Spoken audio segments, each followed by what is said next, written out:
Hi, my name is Sadie Davis, and I'm going to be doing the box. Once upon a time, in the land of Hushabye, around about the wondrous days of yore, they came across a kind of box, bound up with chains and locked with locks, and labeled "Kindly do not touch, for it is war." A decree was issued round about, and all with a flourish and a shout, and a gaily colored mascot shook politely on before. "Don't fiddle with this deadly box, or break the chains, or pick the locks, and please don't ever play about with war." The children understood, for children happened to be good, and they were just as good around the time of yore. They didn't try to pick the locks or break into the deadly box. They never tried to play about with war.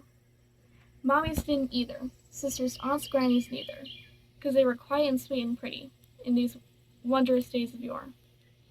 Well, very much the same as now, and not the ones to blame somehow for opening up that deadly box of war. But someone did. Someone battered in the lid and spilled the insides out across the floor, a kind of bouncy, bumpy ball made up of guns and flags, and all the tears and horror and death that comes with war.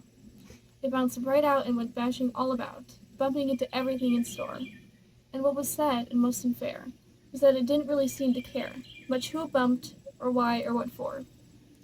It bumped the children mainly, and I'll tell you this quite plainly. It bumps them every day, more and more, and leaves them dead and burned and dying, thousands of them sick and crying, because when it bumps, it's really very sore. Now there's a way to stop the ball. It isn't difficult at all. All it takes is wisdom, and I'm absolutely sure that we can get it back into the box, and bind the chains and lock the locks. But no one seems to want to save the children anymore. Well, that's the way it all appears, because it's been bouncing around for years and years, in spite of all the wisdom whizzed since those wondrous days of yore. And by the time they came across the box, bound up with chains and locked with locks, labeled "Kindly do not touch, for it is war."